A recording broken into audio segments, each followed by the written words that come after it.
guy won 30 mil, then got buried in his business partner's backyard. Wow. He won the Brazilian lottery, then got kidnapped while on a walk. His house got broken into and he was shot to death in front of his kids. Bro, what the fuck? Just won $1 million. He doesn't know it yet, but 1 month after taking this photo, he's gonna mysteriously die of cyanide poisoning. Unrelated news, these two women inherited all of his winnings. In completely unrelated news, this woman prepared the last meal he ate before he died. Anyway, what I'm trying to say is that What happens when you win the lottery? you just won the lottery. Congrats. You're f***ed. If you're lucky enough to survive all the lawsuits, betrayals, and murder attempts you're about to face, you might just live long enough to go bankrupt. If you want any chance of this working out, listen carefully. The first thing you need to do is absolutely nothing. Don't tell anyone, don't quit your job or drop out of school, don't buy a GT3 RS, and don't claim your prize. So he's giving you the real scoop. How does this nigga know? What if he's a lottery winner himself? End this video off like, I would know, because I've done it. Most places will give you a few months to grab your check. Let's just say you won in California, which gives you 180 days. We're gonna use this to our advantage, but in the meantime, it is absolutely and utterly imperative that you do not lose your ticket. This actually happened to 7 people. 3 of them didn't survive. Whoa. How are you playing the lotto and losing tickets? Holy shit. Imagine fumbling 198 mil, bro. That's a rough one, though. But even in that situation, I don't think I would off myself, bro. Because I feel like it's just because you know about it. You know what I'm saying? You only feel that down about it because you know that you fumbled. But the way I look at it, though, there's plenty of opportunities that I could have been rich on that I missed out on. And some I don't know about, some you know about later, like Bitcoin and all these things you could have invested in. Probably got a phone call to change your life and you thought it was a scam and hung up. You probably got, like, you know what I'm saying? Like, things like that happen all the time and you never get the confirmation. So take your ticket and sign the back of it, photocopy it, take selfies with it, record a video with it, put it in a waterproof, fireproof box, then take that box to the bank and put it in the safety deposit box. Now that your ticket's hopefully secure, we need to use this time to prepare a few things. First, we need to hire a professional. I watched a few lottery news segments and found you this guy, Jason Kurland. He's a self-described lottery lawyer that charges $200K upfront and a $50K monthly fee. That might sound like a lot, but for legal protection, money management, and tax shielding, this is actually a steal. Plus, you won the $200 million Powerball, so $200K is only 1,000th of your winnings. how much money goes into these lottery pools before a winner is like decided? I really don't even know what the lottery really is. Like, is it just taxes? Like, it's like you get to play the game because you could win, and then all the money that you put towards it is going towards a company, or is it going towards taxes, or like going towards the country, or like what exactly is the lottery? I'm gonna probably search that up after this video, you know what I'm saying? But it's one of those things that's so simple that like I just don't give a fuck about, so I just never care to like. I hate when you don't know random tidbits and people be like, duh, like, nigga, I don't give a fuck. Or your banking and investment accounts. And of course, he won't withdraw any money without your written consent. But in your very first meeting, he gives you some bad news. See, the first rule of winning the lottery is to always stay anonymous. But most places won't let you do this. California requires the public disclosure of the winner's full name. And no, a trust won't help you. You're getting fully doxxed, and we need to prepare for that. But first, your phone rings. It's your boss, telling you off for being late to work. Resist the urge to show up to the office with an AR-15 and instead— Yo, what the fuck? He said that shit like that was a casual response to like, oh yeah, my boss is on my dick again about being late. Like, don't grab the AR-15. Like, nigga, I was not thinking that. Like, yeah, I got a boss that tell me not to be late sometimes. Yeah, we all do. But like, the joke could have went plenty other ways, or I would have been like, facts. Nigga, I'm not thinking about no AR-15. What the fuck wrong with you? Nigga tripping. delete your social media, get a new phone number, make a new email, and change your primary address to a PO box. This should help prevent strangers from tracking you down, but an even bigger threat might just be your own family. This guy right here won $20 million, and he used it wisely, starting up a successful gourmet popcorn shop and helping out his loved ones. 9 years later, he was murdered by his sister-in-law. If you don't keep your— Whoa, it be the people that browns you, I ain't gonna lie, bro. But I mean, I fully agree with this video so far. If I won the lottery, I wouldn't want people to know either. I'm definitely not staying in the country. If you go claim it, you gotta go to like Puerto Rico and some shit and just move over there, like somewhere where niggas not even gonna recognize you. She need her ass beat so bad for that. If you don't keep your family in check, you might end up getting killed, or even worse, divorced. And the crazy part is, killed by his sister-in-law. She didn't do that by herself. They had to have been plotting on him. Whose sister-in-law just takes it upon themselves to kill them? Like, whoever he was engaged to had to be in on it, or whether it was like a family member. It was crazy, bro. You never know who you could trust, bro. Life is crazy. So here's the plan. You decide right now the exact amount you want to dedicate for family and make a trust for it. Once you fund this trust with a portion of your winnings, Jason will take it over. So when your family members come begging, you could just tell them you're not in charge of the money. Let Jason be the bad guy. After a few weeks of preparation and sleepless nights, it's finally time for you to claim your ticket. But here is where a lot of people mess up. The lottery press conference is where you'll be presented with the world's largest stimulus check in front of a horde of reporters who are snapping and publishing nice clean photos of your face right next to the reward for killing you. Honestly, bro, it is a crazy concept when you really think about it. Like, something about it do feel disingenuous. Like, I see at the top right, it says New York State of Opportunity. So, I mean, it is a state-funded thing, the lottery. But why? You know, they don't really care to fix the healthcare system. When it comes to politics and racism and all these societal fuck-ups we got going on as a whole. But it's like the lottery, I've never once heard a problem with the lottery. They've made sure the lottery has stayed afloat from since I was born. Because I've never heard any like thing about it. Sure, about the winnings, the winners. It's been running perfectly fine ever since I can remember. So you gotta really wonder why. I mean, look how happy this guy is. He just won $1 million. He doesn't know it yet, but 1 month after taking this photo, he's gonna mysteriously die of cyanide poisoning. No suspect was ever found. In unrelated news, these two women inherited all of his winnings. In completely unrelated news, this woman prepared the last meal he ate before he died.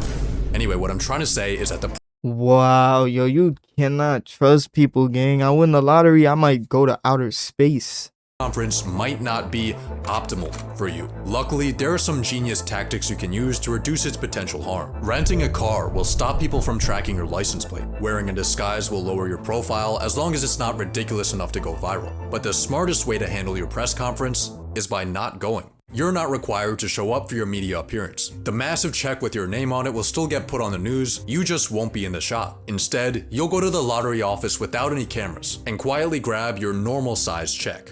But as you hold the piece of paper that's about to change your life, the first thing you'll notice is that the amount is a lot lower than you expected. See, there are two ways to claim your prize when you win the lottery. If you want the full advertised amount, you need to take the annuity, which means your prize gets paid out over the course of 29 years. But you took your prize in the more popular lump sum, where you get all the money at I think I would probably take the lump sum. It depends on what you get in annually, but I think I'll probably take the lump sum anyways. You know, at the end of the day, cash is king. Like, if you don't have access to the capital, you know what I'm saying? You have no buying power. But it'll be just around half of the total jackpot. On top of that, since you won in the US, you're getting taxed. But don't worry about this, because the authorities have already Wait, I'm getting half and then I'm getting taxed on the half? So what the fuck is the first half leaving for? I thought the first half getting took was taxes. I mean, shit, it's a lot of money, but that's crazy. withheld all the taxes you owe from your check. Just kidding. They've withheld some of your taxes, but way less than what you actually owe them. Luckily, Jason has an accountant on his team who can guide you through the how much do you owe the government death trap. So after factoring in the lump sum and taxes, your jackpot has gone from 200 million to a measly 70. I guess it'll have to do. But before you even cash your check, your phone starts blowing up. All of the friends and family that have your phone number are asking if you're the mysterious winner. Remember, the public only has your name, but not your face. You can tell some people you really trust, but be careful. Maybe even use an NDA. Now, it's finally time to make your deposit. After your check settles, you'll see more money in your bank account than you even thought was possible.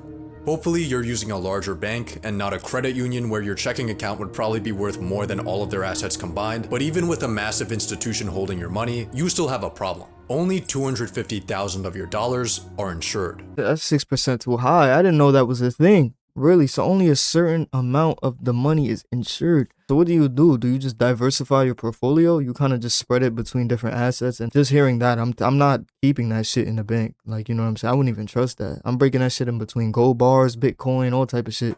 Real estate. And large banks like Chase or Wells Fargo are designated as systemically important financial institutions, aka they have the US government as their sugar daddy, so it would take a lot for them to go under. Chances are you'll be fine, but still, you should move this money somewhere else. It's time to hit up Jason to fund your trusts and investments. Let's give him $40 million to manage for you, and with a conservative 6% return, this will be making you $200K a month. You could put $10 million into your family trust, and now you have $20 million in pure spending power. So let's get down to business. The lawyer game, especially because if you haven't seen Better Call Saul, you know my son Saul Goodman from Breaking Bad, it's a dirty game. Like, I know he's a dirty lawyer, but I be thinking to myself all the time, like, you watch all these crime movies, these mafia movies and whatever, they always have a lawyer, and it's like, bro, even if you're a clean lawyer, it's a dirty game. People already see it as an unethical field. I'm not even talking about that. These niggas, I feel like even if you play the game right and you're a good lawyer, you're still gonna get exploited by bad people. Like, I don't know how you wouldn't be worried about, forget the criminals, these corporate motherfuckers have you out of there real quick. You know what I'm saying? That's a dirty game in itself. These niggas oversee a lot of cheese, bro. Would not trust them, bro. Everybody got a boss, bro. Who do you work for? Or who do you think you work for, bro? You might be funneling my money into somebody else's pockets without even knowing it. Like, first, you need a new house. I say go with this $10 million LA mansion. It's got a master bedroom where you'll wake up to beautiful ocean views. He better be trolling. Like, bro, I don't care nothing about that, bro. Money is for convenience, bro. That's the only thing money is good for. You know what I'm saying? Like, having nice things is cool too, but convenience. And it's not just because I want. Like, you have a couple kids and now all of a sudden your car is too small. The problems get solved way quicker. You know what I'm saying? Because money is time. You exchange money for time. So to me, that's what it's for. You know what I'm saying? If you could save time in your everyday life, having more money just means how many smaller first world problems you have that you could still solve. You know what I'm saying? Oh, this food is too cold. I'll get some more. You know what I'm saying? That's when you start getting like out of touch with reality. But money's for convenience, bro. A mansion is cool and all, but like, me personally, I don't see a world where I want to live in like the biggest mansion. You know what I'm saying? People get rich and go to Hollywood. I don't get that shit. A 500 bottle wine cellar, an infinity pool, and a movie theater, but one thing's missing. That's better. Any toy you ever wanted is now yours. Your dream watch, your dream fit, your dream grocery haul, being a lottery winner is awesome. You're also starting to realize why rich people live longer than poor people. Not only can you now afford any medical procedures you want, but you even have a private doctor. You pay them $20K a year to be on call for whatever you need. You also get a celebrity fitness trainer for $300 a session, and of course a private chef to keep your diet perfect. See, private chef? Oh yeah, if I could afford that, that's you for me. That's what money can buy. That's a delicacy right there. You know what I'm saying? $1,000 watch, I'll slap the shit out of you. I'm not spending $100,000 on no watch. Oh, it's an asset. Like, bro, when you get to certain points, bro, all these things that they claim to be assets, nobody's buying that shit. Like, sure, they're up there in value, but nobody actually has the buying power to buy that shit off of you besides other people, on the same level as you. And the higher you get, there's less people like that. So it doesn't make any sense. Why the fuck would I get a celebrity fitness coach? Why the fuck would that matter? But even more important than this is your total lack of stress. Not having to worry about bills, work, or housing, and having the free time to hang out with friends or take a midday nap has vastly improved your overall well-being. But then you get a call from Jason that changes everything. See, he helped you buy your house using a trust to keep you anonymous, but internet detectives have somehow managed to trace the ownership back to you.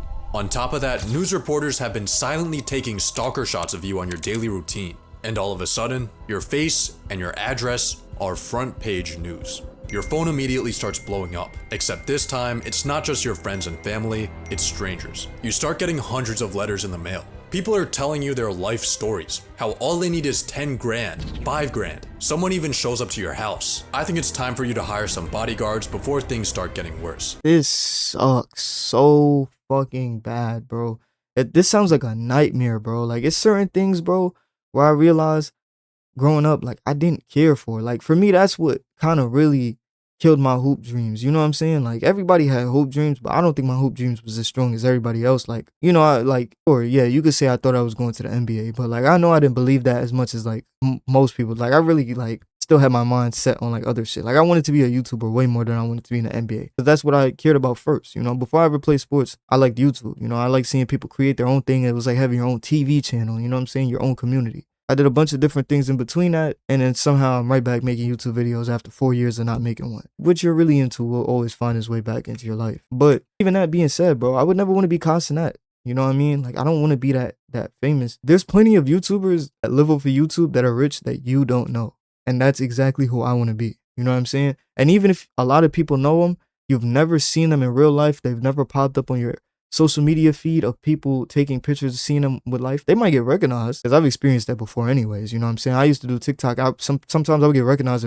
in person. It was a little weird because I knew in the grand scheme of things, I was still like a nobody. But like I got recognized for like a couple times for different things, whether it been my music or my TikToks at the time. When you're causing that and people see you in person and they take a picture and post it, everybody will be there very soon, bro.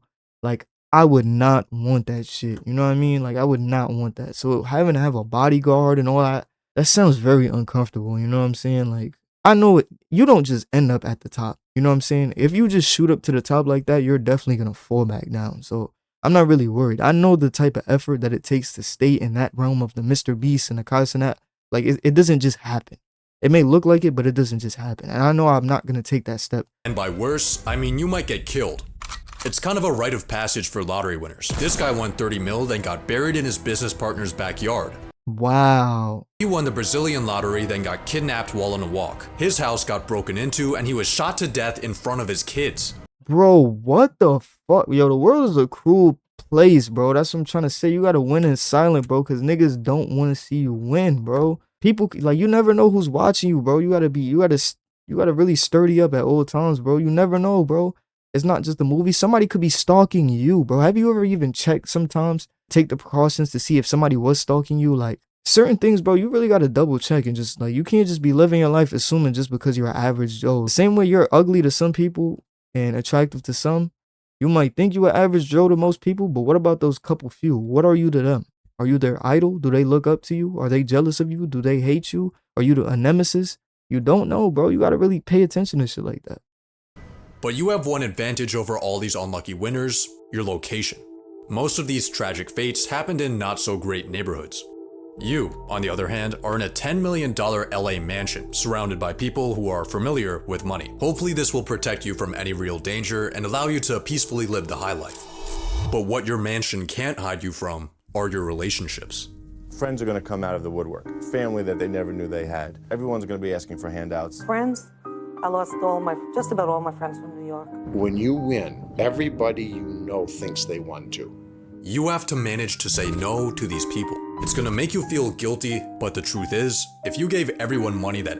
It's crazy how people actually feel this way, because if somebody I knew right now won the lottery and it wasn't like immediate, I wouldn't expect shit from you, you know what I'm saying? Even the immediate, for the most part, I wouldn't expect. Now, would it be grimy for like my immediate family or like whatever to like win millions of dollars and not be able to slide me a cool whatever, knowing that I would do the same? Yeah, that's grimy. But we talking about like a friend, like somebody that you follow on social media, somebody you went to high school with, somebody like that you might have made a couple jokes with. Like, bro, I'm not asking you for shit, bro. Like, I see that and I'm like, oh, that's cool. Like, you have money, I'm gonna have money throughout my life. Like, no matter what age, I know I'm gonna end up with money. Asked for it, you wouldn't have anything left.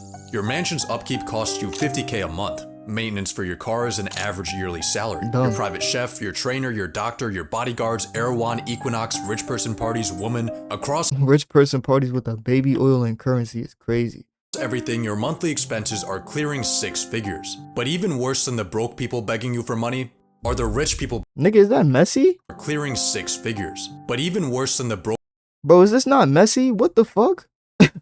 Nigga lost the World Cup and lost his mom, bro. What the fuck? people begging you for money are the rich people begging you for Bro, that's messy, bro. money. They call themselves financial advisors. They try to hypnotize you with confusing financial linguistics until you've signed away 1% of your portfolio for the privilege of underperforming the market. Don't listen to them. Certainly don't listen to people pitching you their genius business ideas. All of these opportunists are starting to make you feel like a walking ATM. When you win the lottery, people won't respect you like they do other rich people, because you didn't really earn your money. You just experienced a statistical glitch. This is where you begin to have a bit of an identity crisis.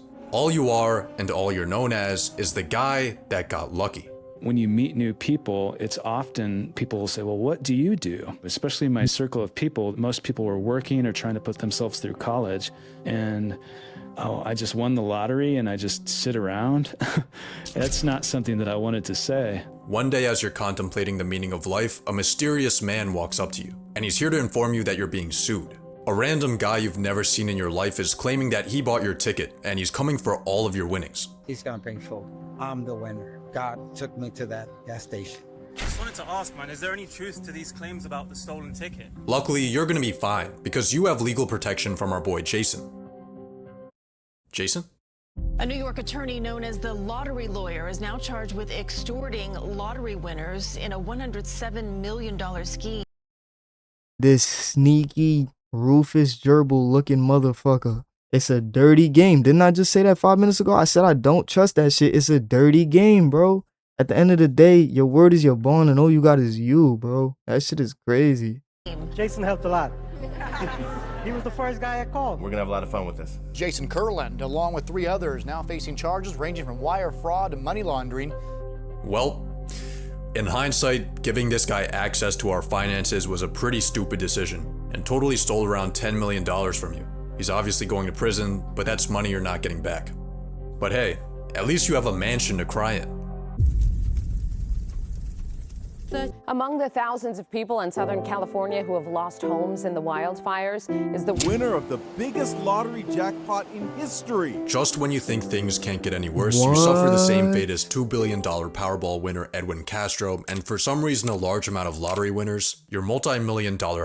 Bro, these niggas' houses just magically be burning down. Yo, this video is gas, bro. This shit is way more interesting than I thought it was gonna be. This is crazy, bro. I told you, bro, I don't trust any of that shit. You know what I'm saying? I don't want to win the lottery. I don't care to win the lottery. Like, I feel like you're just putting yourself under the microscope of the government or the state. Bro, that shit gotta be some type of case study or controlled, like, research group or some shit like testing probability and, like, humans that win the lottery and our luckiest humans to send them to the military or some shit. Like, I don't know, bro. I'm good off that shit.